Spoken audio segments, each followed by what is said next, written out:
నమస్తే సార్. నమస్తే. Calcium rich foods. Calcium అనంగానే మనము మిల్క్ ప్రొడక్ట్స్ అనుకుంటూ ఉంటాము. అవును. సో బట్ దానికి రిలేటెడ్‌గా రీప్లేస్ చేసుకునే చాలా కాల్షియం ఫుడ్స్ ఉంటాయంట. ఉన్నాయండి. సో దాని రిచ్ ఫుడ్స్ ఏ విధంగా తీసుకోవాలంటారు? అవి ఏంటి? Calcium rich foods same nuts లో చాలా కాల్షియం ఉంటది. హ్మ్. Like pumpkin seeds, water melon seeds, sunflower seeds and నువ్వులు. నువ్వుల లడ్డు. రాగి. నేను ఈ కాల్షియం ఇట్లా ఎవరైనా డెఫిషియన్సీ ఉన్న వాళ్ళకి నేను చెప్పే అడ్వైజ్ ఏంటంటే నల్ల నువ్వుల్ని కొంచెం డ్రై రోస్ట్ చేసుకొని పెట్టుకోండి. ఒక బాక్స్ లో వేసి పెట్టుకొని జార్లో. Every meal after every meal ఒక స్పూన్ వేసుకొని నమలేసేయండి. దానికి ఏమీ మీరు టేస్ట్ ఉండాల్సిన పని లేదు. సో ఇట్స్ మంచి టేస్టే వస్తుంది. నమ్మలే కొద్దీ మంచి టేస్టే వస్తుంది నువ్వులు. నల్ల నువ్వులు డూ ఇట్ ఫర్ 1 month. విపరీతంగా కాల్షియం రిజర్వ్ పెరిగిపోతుంది. కాల్షియం టాబ్లెట్ చేసుకునే దానికంటే ఇది బెస్ట్ ఇది. సో అవేం పెద్ద కాస్ట్లీ కూడా కాదు. ఈజీ. మీరు ఏం ఇంగ్రీడియంట్స్ అవసరం లే. జస్ట్ ఆ నువ్వుల్ని డ్రై రోస్ట్ చేయడము, జార్లో ఎత్తి పెట్టుకోండి చాలా అంతే. సో రోజు ఒక స్పూన్ మీల్ అయిపోయిన వెంటనే నమలండి. సో నమిలి బాగా నమిలి మింగండి. సో అంటే అదొక్కటే అని కాదు. So you can include all these things. Nuts కానీ, వాల్నట్స్ కానీ, లేకపోతే మన పంప్కిన్ సీడ్స్ కానీ, అండ్ ఆల్మండ్స్ కానీ, ఇవన్నీ కూడా they are rich with calcium. మీరు కేవలం ఈ పాలే తీసుకోవాలి, లేకపోతే పెరుగే తీసుకోవాలి, లేకపోతే ఇంకా మనం కాల్షియమే రాదేమో, ఎముకలు ఇరిగిపోతాయేమో, ఏం అవసరం లేదు. మీకు ఛాన్స్ ఉంటే ఆ ఏజ్ పిల్లలు బాగా కేర్ తీసుకొని వాళ్ళకి మంచి పాలు అవన్నీ ఇవ్వండి. అండ్ ఈవెన్ ఒక ఏజ్ తర్వాత నాకు నువ్వులు నమ్మలేను అన్నట్టు వాళ్ళకు కూడా నేను ఏం చెప్తానంటే నువ్వులతో పాలు తీయచ్చు.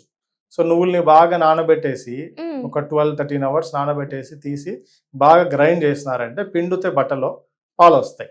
సో దాంట్లో కొంచెం బెల్లం యాడ్ చేసి ఇచ్చినారంటే మాత్రం ఒకవేళ తినలేని వాళ్ళు కూడా ఎవరన్నా నమ్మలేని అట్లా వాళ్ళు ఉంటే కూడా that will Boost your iron and calcium levels like anything. Yeah nice small చిట్కా అండ్ మంచి రెమెడీ ఇది. పాలు పిల్లలకు కూడా తప్పించొచ్చు ఇవి.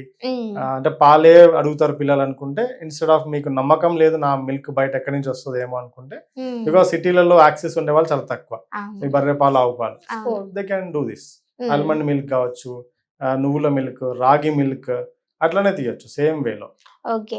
సో అంటే సార్ చాలా మంది ఇప్పుడు మీరు అన్నట్టు ఈ నట్స్ ఇవన్నీ తీసుకోవాలంటే కొంచెం హెవీ కాస్ట్ ఉంటది, యూజ్ చేయలేము. నువ్వులు కాకుండా ఇంకా మనం తీసుకునే గ్రీన్ లీవ్స్ లో కావచ్చు, వీటిలో ఏమన్నా దొరికే అవకాశం? గ్రీన్ లీవ్స్ లో కూడా ఉంటుంది, but not so much like iron ఉన్నంతగా కాల్షియం దాంట్లో గ్రీన్ లీవ్స్ లో ఉండదు. బ్రోకలీ అంటాం, క్రూసిఫరస్ వెజిటేబుల్స్ లో ఉంటది కాల్షియం, అది కూడా తీసుకోవచ్చు వెజిటేబుల్స్ లో. సో అంటే డిపెండింగ్ ఆన్ ఇది కూడా ఏంటంటే వాళ్ళకి ఎంత స్థాయిలో ఉంది, వాళ్ళ నీడ్ ఏంటి, ఏజ్. ఇప్పుడు పిల్లలకు ఎదుగుతున్నారు కాబట్టి వాళ్ళకి అవసరం, కానీ స్టిల్ దే ఆర్ స్ట్రాంగ్ గానే ఉంటాయి బోన్స్. అదే ఒక మెనోపాజ్ స్టేజ్ ఉమెన్ అనుకోండి, ఒక మెనోపాజ్ స్టేజ్ వచ్చేస్తుంది, ఆ టైంలో ఎముకలు చాలా వీక్ అయిపోతాయి. సో అప్పుడు వాళ్ళకి నీడ్ ఎక్కువ ఉంటది. సో వాళ్ళకి నేను వాటి నుంచి మాత్రమే ఇస్తాను అంటే కొంచెం కుదరదు. సో డిఫరెంట్ సోర్స్ ని మనం యాడ్ చేసుకోవాల్సి వస్తుంది. ఈ నువ్వులు అనుకోండి, లేకపోతే డ్రై ఫ్రూట్స్ లాగా అనుకోండి, నట్స్, సీడ్స్, వెజిటేబుల్స్, లేదా నేను ఇందాక చెప్పినట్టుగా కాన్సన్ట్రేటెడ్ గా నువ్వుల పాలు కావచ్చు, వాళ్ళు నమల్లేని సందర్భంలో ఉండే ఎల్డర్స్ ఎవరైనా ఉంటే. సో అట్లా నీడ్ ని బట్టండి. ఎప్పటికైనా ఇది చెప్పిన తర్వాత ఇదే ప్రతి మనిషికి ఇంకా రామబాణం అని నేను చెప్పను.